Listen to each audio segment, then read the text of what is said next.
Hello and welcome to the Covert Nerd Podcast. Thank you for listening. It means a lot to me that you take the time out of your day to listen to the podcast. Go to covertnerd.net for all the details and ways you can get in touch with me, past episodes, social media links, and anything that's mentioned in the podcast will be at covertnerd.net. Also, if you like the podcast, please subscribe. That way you're notified when a new episode comes out. You can pretty much subscribe on any podcasting app that you like. Without further ado, let's dive right into the episode and nerd it up.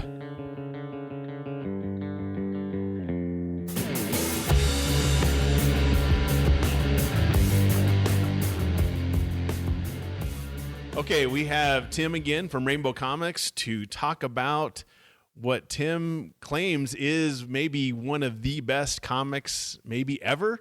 It's up there. Yeah. It's up there. Top 5. Well, I mean, time's going to tell. Yeah.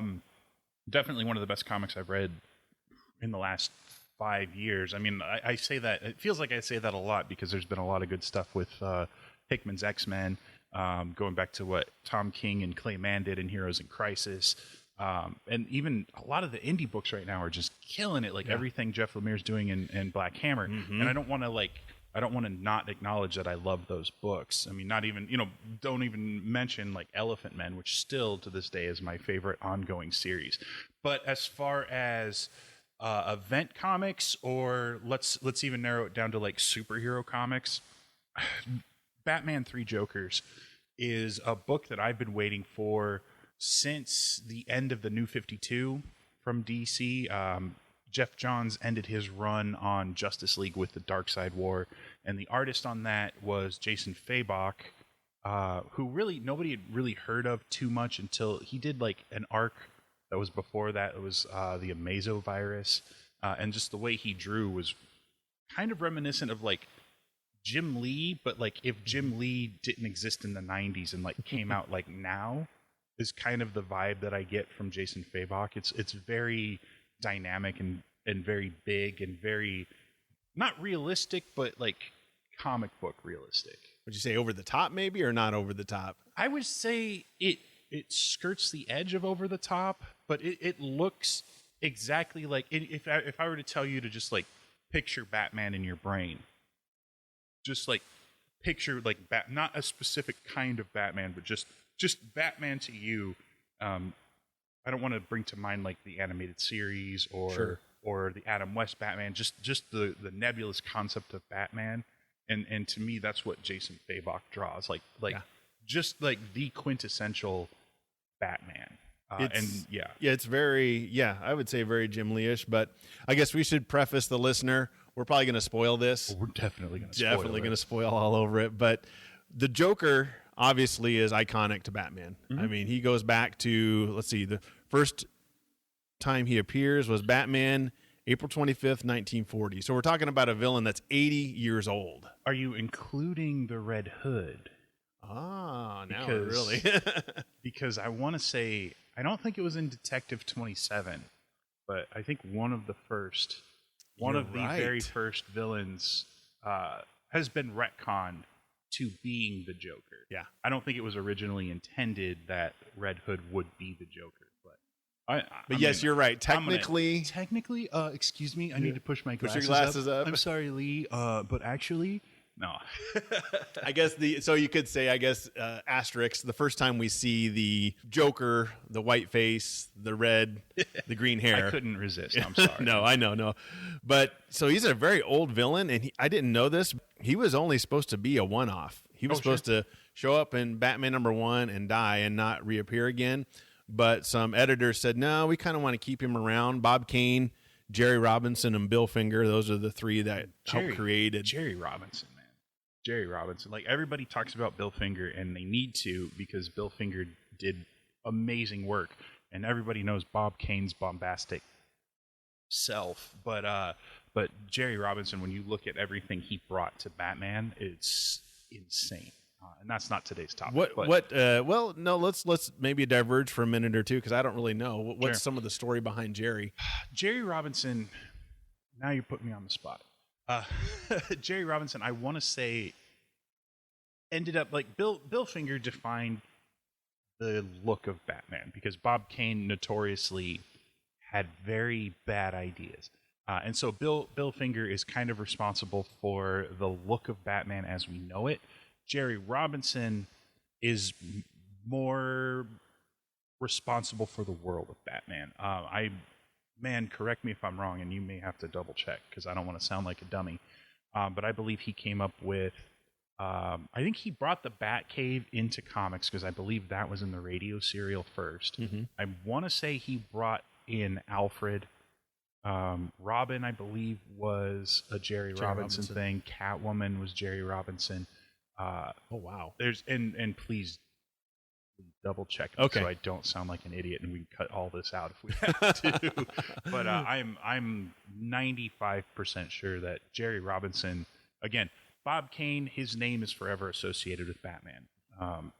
Bill Finger is definitely responsible for the look of Batman, and Jerry Robinson, I would say, is responsible for the world of Batman. Yeah, because you just list those: Alfred, Robin, Catwoman, huge. No, absolutely, you wouldn't have it. And the whole idea behind the Joker was to give him a notorious, reoccurring nemesis, kind of like Moriarty's to Sherlock Holmes. Yeah, absolutely. And the look of him, and I'll include a link in the show notes. The whole look and kind of iconic idea came from a 1928 film called The Man Who Laughs, inspired by the Hugo. I'm going to slaughter his name. Can't remember. Victor Hugo. There we go. Victor Hugo.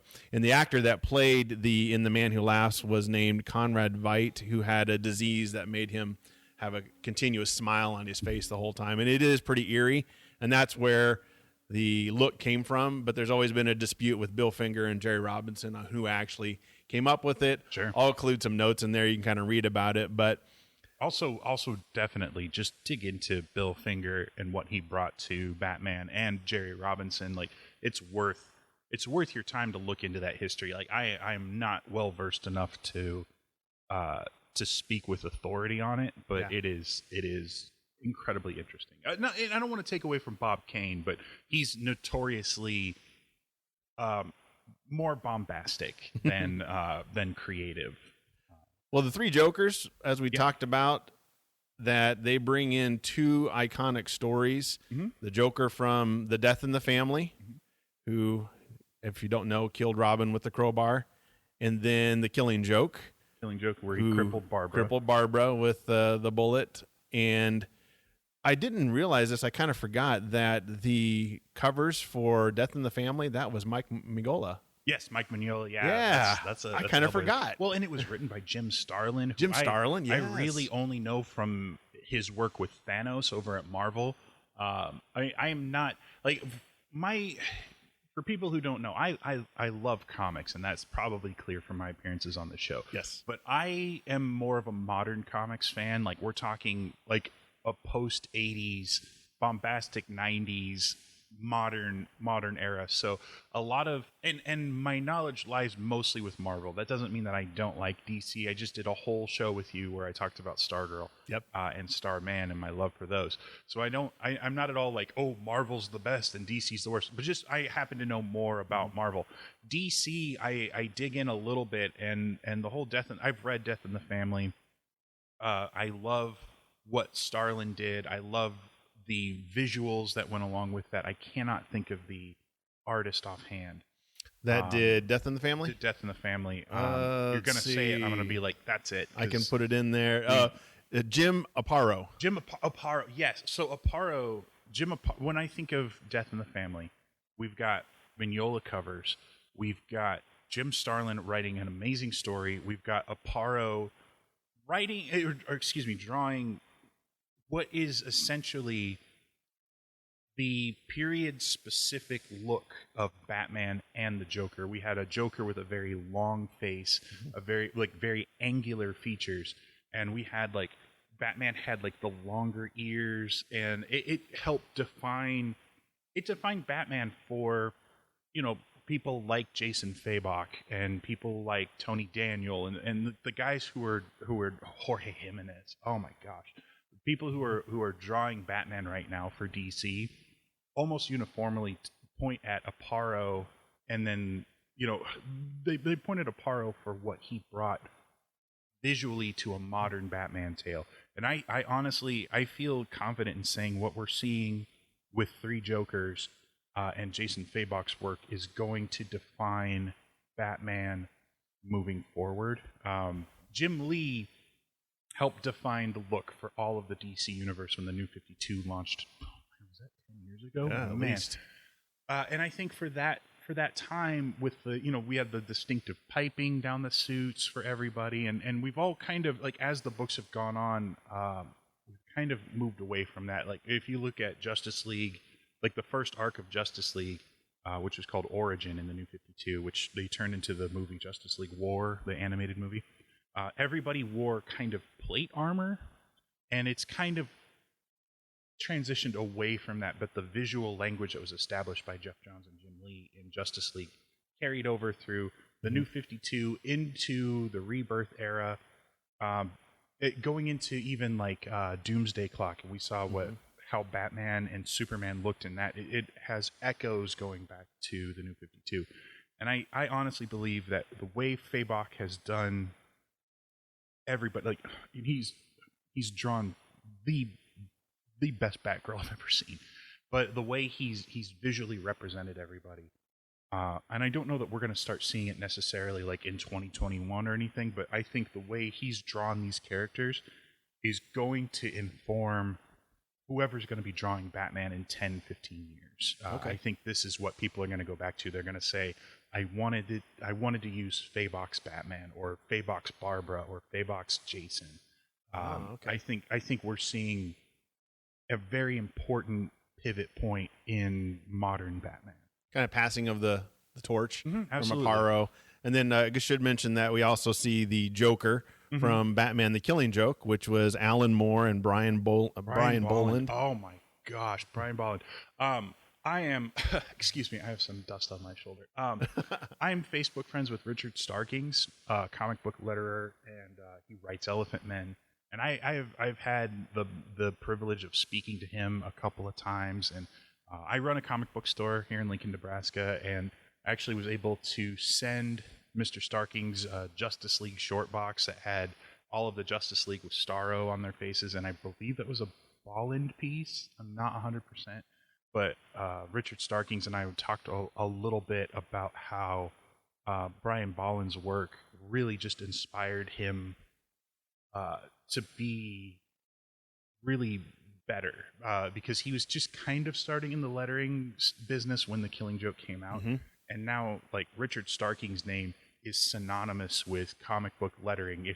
Sorry to get inside baseball, but that is a whole thing, and the fact that he is one of my all-time favorite writers now, and just the sweetest man on the face of the planet. He is such a great person, but to see the legacy that Brian Bolland passed on to Richard Starkings inspiring, I don't know, a silly little dweeb like me, I can draw a very specific line back to Bolland, and honestly, I think what we're going to see, you're going to hear a lot of similarities, I think, from what I'm talking about in this episode to what I was talking about in the Stargirl episode, because in Stargirl, the last time we talked, Stargirl as a character is all about legacy. And I think what Batman 3 Jokers has done is carry on like a real world legacy of storytelling. And this is like the most pretentious thing I've ever said, but I stand behind it. Being able to see how comics were treated when Batman came out 80 years ago, to how comics were treated in the 70s when you had people like Neil Adams drawing Batman, and then in the 80s where we have Aparo, we have the 90s where we've got you have to have the night, of course, the iconic Nightfall. And, so we have the 90s where we had multiple artist interpretations everywhere from like Scott McDaniel to we had Todd McFarlane on covers. We had Joe Quesada was doing stuff before he was over at Marvel, and we had more of an attitude adjustment. I mean, we're looking at a post Frank Miller world. We had The Dark Knight Returns. We had Batman Year One, moving into the 2000s, and we had just like ridiculous pouches and armor and all of this other junk. Now up into the 2010s and the 2020s, where we're seeing a more grounded, realistic look when we have like Gary Frank, and we've got Jason Babach, and we've got Jorge Jimenez, Jim Lee. You can throw him in there. Yeah, somewhat. Oh yeah, I've heard of that person. And it's very the history of comics and the history of Batman and the history of fandom and everything you can draw a straight line. Like you were talking about how the Joker was never really meant to be anything more than a one-off, and I would say nothing at that time was ever intended to be more than a one-off. There was nobody like Bob Kane, bless his heart, as much as he loved Batman, he thought the pinnacle of Batman was when the movie came out in the 80s. And he was like, this is as big as Batman's ever going to get. And now cut to now, and you can't even fathom it. They didn't know 80 years ago that, Batman fighting the Red Hood was going to have a direct impact on one of the best stories to come out in the year 2020. They had no idea. It's so crazy. It's so exciting. And it every time somebody mentions, oh my gosh, do you think the comic industry is in trouble? Like, because about every 10 years we have the same conversation, and we'll see ebbs and flows. And I've had a lot of people ask that recently. As we're recording this, there's a rumor, and I don't like to spread rumors, but there's a rumor that DC is letting go a lot of their employees on the administrative side, and people are lamenting the death of DC Comics, and it's too soon to call. And the legacy that DC has and just the pedigree extends far beyond anything that we can even put our minds on. Well, yeah, and you have to understand that they're digging in with Three Jokers. They're digging into classic pivotal moments in Batman lore. Absolutely. And I would imagine Jeff and who's the artist for Jason, probably when they were young when 88, 89, when these two pivotal moments happened. And so drawing on those two pivotal points, because any any long-term Batman fan will know about those two. Now, they may not have grown up with that and wasn't a pivotal part of their childhood, but they have read it, I guarantee you. Well, and even going into like The Dark Knight, like the film The Dark Knight, sure. Which we've all seen, draws heavily from my favorite graphic novel of all time. We've talked about this before, Batman: The Long Halloween. Yeah. That was written by Jeff Loeb, art by the amazing Tim Sale. I absolutely adore that. But I mean, we have Hollywood looking at these and saying, this is a story worth telling. And I think there's some merit to that. One thing I love about Three Jokers is Three Jokers takes the idea that every version of the Joker you've ever seen is plausible, if not already existing in the world. Yeah. So we have like the three main Jokers of the story, Three Jokers. Oh yeah, the criminal, the comedian, and the clown. And the idea of the criminal is that, and all of this is theoretical based on how the story is written and just based on the little snippets of clues that we have. But the criminal is more or less the original Joker. Like, this goes back to the Joker. So this is the 40s and 50s exactly. Joker. Yeah, he's a little bit older. He's been doing this for a very, very long time. We have the criminal. We had the comedian is the Joker that shot Barbara in The Killing Joke. Yes. Uh-huh. And the clown is the one who killed Jason. He got better, but that's a whole other thing. And what we're seeing here is the criminal, the old Joker, is trying to define what would make the ultimate Joker. And how do we take the concept of what we as Jokers represent? How do we make the ultimate Joker that will define everything and tear Batman down from the very from his very core and just shake him to the point. Like, they don't necessarily want to kill him. No. They really want to mess with him. And that's the whole point behind this, and you'll see it at the end. But anyway, continue. For sure. I'm just going to, I don't know how to describe this without just going right into it. Yeah. So, Batman, we all know that Batman's parents were killed in the alley. We've seen it every time there's a cartoon or a movie or whatever. We've seen it all before. The man who pulled the trigger is Joe Chill. And so this comic, it's so smart. We find out through the course of the story, and again, spoilers. This is your final spoiler warning. This is happening. Joe Chill feels guilt for what he did. He feels awful. But the Jokers are like, we need to go get Joe Chill. He killed Batman's parents. They definitely know that Bruce Wayne is Batman. Yeah. We don't need to get into that. They do know, and that's just like a truth that you need to accept. Like they know it, and of course they know it. But their whole idea is, let's get Joe Chill, and we're going to torture him until he completely breaks, and we're going to make him the pinnacle, because the only thing that none of these Jokers really have is a connection to Bruce Wayne. And not only does Joe Chill have a connection to Bruce Wayne, he has a connection to the defining moment of that. So when we find out that Joe Chill has nothing but guilt about killing Bruce Wayne's parents, it introduces a really interesting dynamic.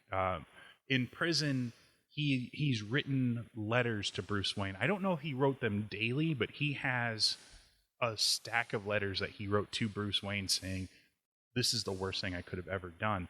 I stole your entire life from you. I took your family from you. I deserve everything I'm getting and more. And he couldn't bring himself to send those letters because, like, saying it out loud was something that it was just breaking him down. I'm actually kind of sad saying it. There's something to be said for, we see a lot of villains in comics who are just cold-blooded killers, and they'll just do what they have to do. Like, the character shows up, kills the parents, and then just gets away or goes to jail or dies or whatever. Mm-hmm. And this is, I'd say, outside of, like, Mr. Freeze with the Heart of Ice thing, where we understand his love of his wife and why he's doing these awful things because it's the only way he can possibly save his wife. Mm-hmm. But what we're seeing here is remorse from somebody who's not trying to redeem themselves. Like, Joe Chill is not on a redemption arc. No. He's on very much I screwed up. I made a mistake. I made the biggest mistake of all time, and I need to own up to it. So we've got the Jokers break him out. They string him up. They torture him in order to break him. Batman, I'm cutting through so much. I'm not doing any of this justice. We can back up if we have to. That's okay. Batman rescues Joe Chill, and here's this man that caused every ounce of pain that Bruce Wayne's ever experienced, and he's literally got his hands on him. And we have a moment where he, like, rips off his cowl, and he's like, I'm Bruce Wayne. And, like, they're both, like, on the edge of like tears, basically. And Joe Chill, it's very clear Joe Chill's not going to make it. And as like Joe Chill, because he has cancer. Yeah, he's got cancer, and I want to say, I don't quite remember. It's been a minute since I've read that last issue, but I know for a fact that, like, Bruce Wayne ends up not forgiving 100%. Like, you don't. I don't know. I think as humans, it's very difficult to forgive what Joe Chill did. Sure, and Batman found all the letters, so Batman he read found everything. the letters. He read all of them. He understands that this man feels guilt, and they end up reconciling peacefully. Yeah. And because they're able to do that, Joe Chill doesn't inherit the mantle of Joker. I said inherent. He didn't inherit the mantle of the Joker. He ended up absolving his conscience. I can't speak today. I apologize. But he ends up absolving his guilt to a certain extent, and it's implied that he dies more or less peacefully. Yeah. And Batman, for the first time in his life, I mean, I say Batman, let's be honest, it's Bruce Wayne, for the first time is, like, kind of able to close a door and be like, I'm that part of me is done. Yeah. Like, I don't have to, like, it's kind of interesting. They've tried to tackle this in the past when Pete Tomasi wrote Batman and Robin. Batman was like, I really want to put the vengeance part behind me and just focus on being the best Batman I can be. And I think, narratively speaking, I don't think Bruce Wayne's ever been in a position to really do that, because Joe Chill was caught, but he still failed ultimately. And I think having Joe Chill end his story the way they did, with like a meeting of the two men face to face and saying their pieces and making peace, is going to allow Bruce like a forward momentum that he could not have had any other way. And I think, narratively speaking, it's going to be incredibly interesting to see what goes on. Anyway, the Jokers are insane, and the criminal ends up like the clown is killed. Yep. Or no, excuse me, the comedian. Comedian's killed. No, the clown. The criminal's killed. No, well, the clown is killed in issue 1 by a Red Hood. We'll get there.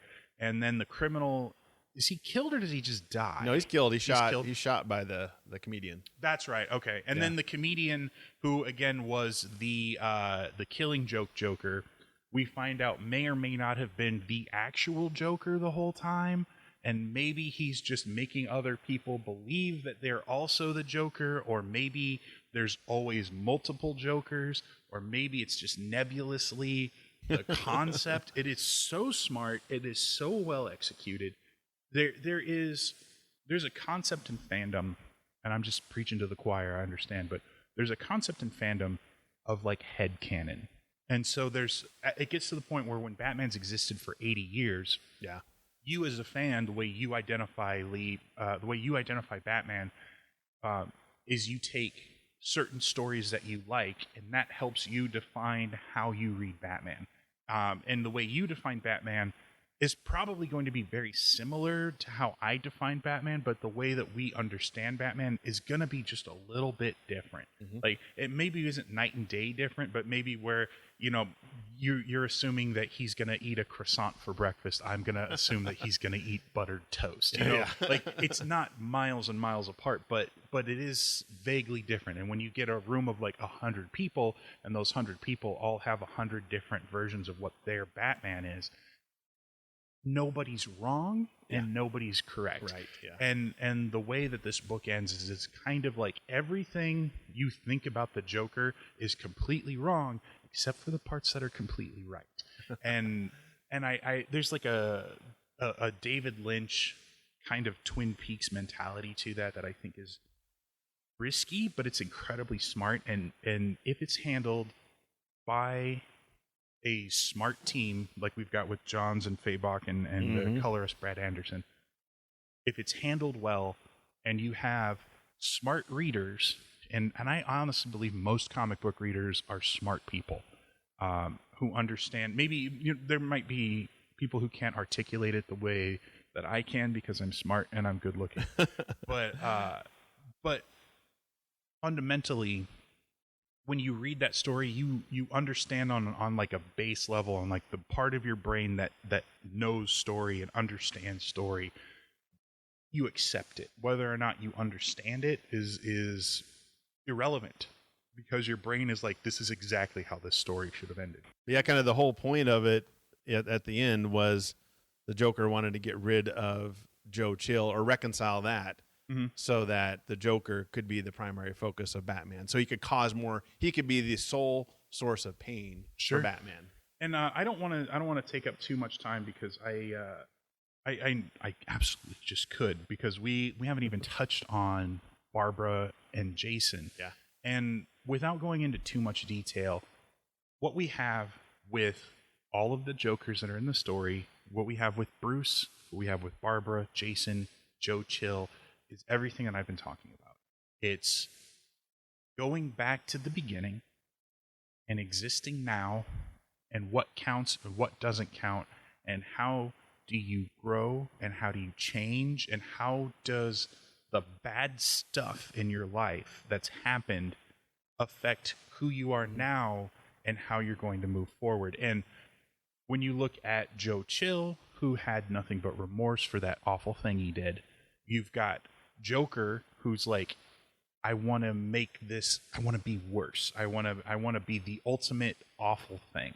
You've got Barbara, whose pain and trauma from the past drives her to be a better person. And you've got Jason, whose pain and drama from his past drives him for vengeance. And you have Bruce, who's all of that, and yet he somehow subverts your expectation and transcends all of that stuff because his pain forces him for vengeance. He needs to be a better Batman, but he also ends up showing compassion to Joe Chill. And what on earth are comics? You know, like what this is. We've transcended the idea of a morality tale. Well, yeah, because he has that in issue 1. He has that dilemma of Jason killed the first Joker. Mm-hmm. Well, if I turn you in, then all of us get exposed. Yeah, absolutely. And it gets to the point where Barbara's like, I don't even care anymore. What you've done is too much.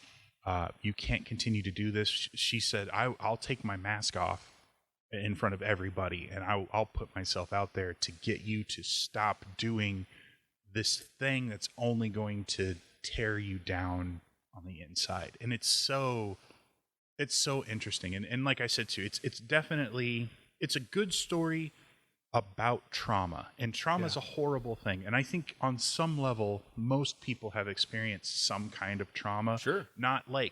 Maybe not like earth-shattering trauma, not or beaten to death with a crowbar like Jason Todd. Yeah, and maybe you weren't shot in the spine and had to get over it. Or maybe you haven't had your parents murdered. But there's something in most people's lives that kind of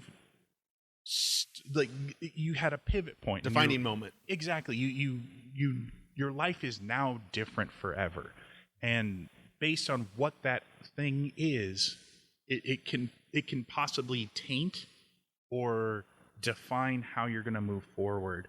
Maybe what you're doing isn't the best, but maybe it's exactly what you needed to do right now to get where you're going. It's smart. I don't think at any point that Batman 3 Jokers makes a specific judgment call as a story. There's characters who will say, because you did this, I believe this of you.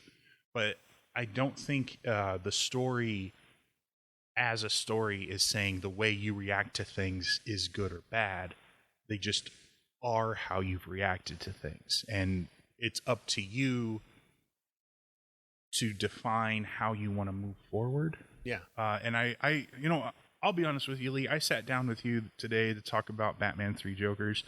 I had no idea I was going to connect it to trauma. I didn't have any idea. I mean, they're like you said, they all 3 had trauma. They all very much did. And like, as I'm talking to you, like, all of this is coming to me. I haven't sat and like mapped all of this out. This isn't like I definitely have like a flawed view. I'm not a scholar by any means. I'm not trying to say I have all the answers when it comes to story, but what I am seeing is that this story and comics as a whole give you an outlet to talk about things. And sometimes you've got to talk about things, and sometimes you don't feel like you can talk about things. Yeah. But I don't know, maybe it sounds like pretentious, I suppose, but maybe this can help inspire people to like talk about their trauma and to try to grow past it, maybe. Sure. Because you see 3 different ways that they dealt with it. You got the way Bruce Wayne dealt with it, the way Jason Todd dealt with it, and the way Barbara dealt with it. Well, and also the way Joe Chill dealt with it. Joker. Yeah, and all of the iterations of Joker. We get to see how Commissioner Gordon deals with trauma. Like, trauma is a through line in this book. Well, I think in the Killing Joke, that's what the Joker talks about. He says, look, we both had a bad day. Yeah, the point of the Killing Joke, I could probably go on forever about the Killing Joke, but the Killing Joke, the whole idea is the Joker believes that if you have one bad enough day, that you will just snap and you'll go completely crazy. And what the Killing Joke proved is that that's not necessarily true. Oh, it's so good, man. Comics are so smart. Alan Moore. I mean, Alan Moore in the 80s good point. Had a lot to say about comics and had a lot of very interesting takes that weren't addressed at that point. And I do think that the Killing Joke laid the groundwork for being able to have something like 3 Jokers and to actually, like, the Killing Joke, speaking of one-offs, the Killing Joke was never supposed to be continuity. Yeah, and now Jeff Johns made it continuity. Well, it was kind of brought into continuity when Gail Simone was working on like Birds of Prey, because Barbara was in a wheelchair, and we were at a weird place in comics where, like, we don't want to have things be too dark all the time. Yeah. That's changed. That's changed a lot. But the Killing Joke, still to this day, it's a hard read, and it is great. It is very well written. It's very well drawn. Like, the story is so insanely good. But there's just, as you read the book, you know, there's a knock on the door. Barbara opens it, and she just looks, and the Joker's there in that Hawaiian shirt, and he just shoots her. And the camera, the hat. I mean, it's iconic. But not for like a fun reason. When you see that, you know that this is the pinnacle of humanity's capacity for evil, and it's just like, it's just insane. And it's kind of interesting. Maybe you have the same thought process, but I like independents, like we were talking about, because they're fresh, they're new, they don't have to try to keep with some continuity from 70, 80 years ago. Mm-hmm. But then something like this comes along, and it's like, well, this is perfect. You pulled some great stuff from 30, 40, 50, 60 years ago. Continuity in comics is equal parts the best thing and the worst thing. Yes, there you go. Because you could not tell this story with the same impact with, like, Black Hammer. No. You couldn't tell this story with Invincible. Well, now you could. But I'm just, yeah. I mean, it doesn't have an 80-year history. Yeah, there's just not that kind of a gravitas to it. And you can tell those, like, the smart thing that Jeff Lemire's done in Black Hammer, and one day we'll sit and talk about Black Hammer. We need to do that. We can definitely do that. But one thing that Jeff Lemire has done is he's given an idea of a history.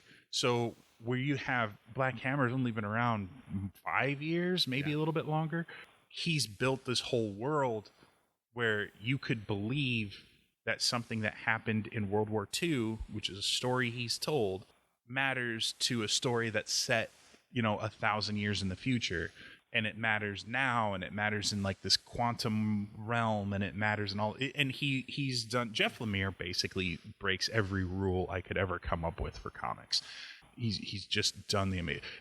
Also, side note, he's done a sequel / retelling / new telling of Sweet Tooth, and oh my buckets, it is so trippy, and it shouldn't be allowed. Like Jeff Lemire is one of the preeminent comic book creators, and he knows I exist, by the way. It's super cool. Humble brag. Yeah, no, no, that is not humble. Like, no. Anyway, Lee, I could go on. But yeah, the history, like you said, it's the best and worst thing is to have 80 years of history but Jeff was able to pull from these iconic moments and bring back the comedian with the iconic camera. I mean, he used that predominantly, especially in issue 3 of this, and just had that look. And pull from those traumatic moments and put some iconic characters, Red Hood, Robin, whatever you want to call him, Barbara, Batgirl, and Batman all together, plus all those Jokers. It's so smart. And Jason Fabok, I'm just going to touch on this real quick.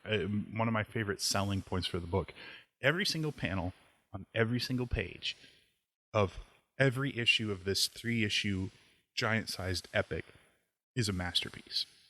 It's all, like, the best things I've ever seen, and one of the reasons that it took forever for this to come out is Jeff Johns and Jason Fabok both wanted it to be done before the first issue came out, and then COVID hit, and then everything got all tangled up. But as Doomsday Clock got pushed back like almost 2 years, And every time we got that, Gary Frank was producing the best work of his career, and it was worth the wait. We still had to wait for Three Jokers, but we waited for basically all of Three Jokers. And as it's come out, Jason Fabok is still in the early steps of his career. It's not like he's a brand new artist, but he's got a long way to go ahead of him. And he is, I think this is the book that's going to define him for sure. Like, it's not his first work. It's not even the first time people are hearing of him, but this is what people are going to look at for Jason Fabok. And I have nothing but like excitement for what this man's going to do with his career. Even if he decides that he's done with comics and he moves on to something else, whatever else he does, he's going to be fantastic at it. Where do you think, speaking of the future, I guess, where can Batman fans go, or where do you think the storyline will go? Because we've got three separate kind of storylines, I guess, or because you got Batman that's settled his issues with Joe Chill. Joker's still alive, the comedian Joker. Red Hood takes off, and he tells Barbara that he would drop the Red Hood for her. And then, of course, you got Barbara. Well, it's funny you should mention that, because in the main Batman title, it was written by James. Is it Tinian Tynan? I don't know. I can't say his name, you guys. I'm sorry. James Tinian IV is writing it. Jorge Jimenez is one of the main artists, and so is Gwillem March. They're doing Joker War, which was being published at the same time as Three Jokers. And it takes place in my headcanon. If you go back about like 5 minutes, 10 minutes ago, I was talking about headcanon. We don't have a definitive timeline, but the way I see it is this seems to be after Three Jokers, because we're seeing the Joker, singular, attacking Bruce Wayne and attacking him, like taking his wealth and using that wealth to like define like a Joker themed bat suit, and he's taken over Gotham, and he's attacking Barbara, and he's attacking Jason, and he's attacking everybody. It's carrying on similar themes, and it recently ended with issue 100.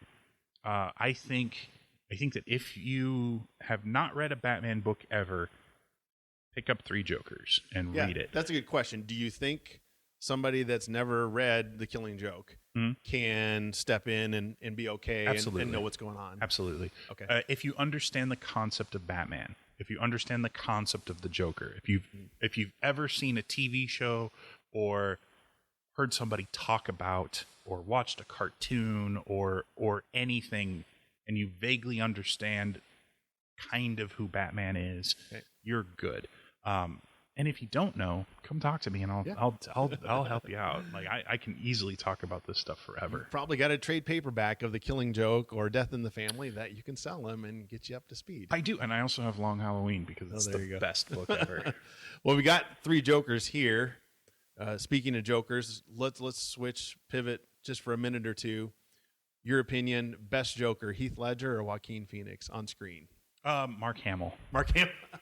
Mark Hamill. I'm sorry. Kevin Conroy is my favorite Batman. Mark Hamill's my favorite Joker. Okay. I will not budge on those. I'm sorry. Ooh. Yeah. This might be fighting words with the listener. That's fine. I'll fight. Yeah. I got nothing but time. Yeah.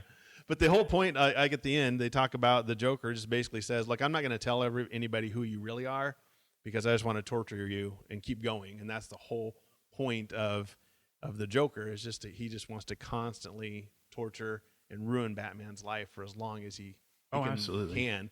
I think in the Heath Ledger, speaking of Heath Ledger in The Dark Knight, he says, I wouldn't know if I actually caught you, what I would do. It's like a dog chasing a car. I wouldn't know what to do. Yeah. Oh, man, I need to watch. I need to watch that again. Yeah, it's good. You guys, so the point of this podcast is that you need to go watch The Dark Knight.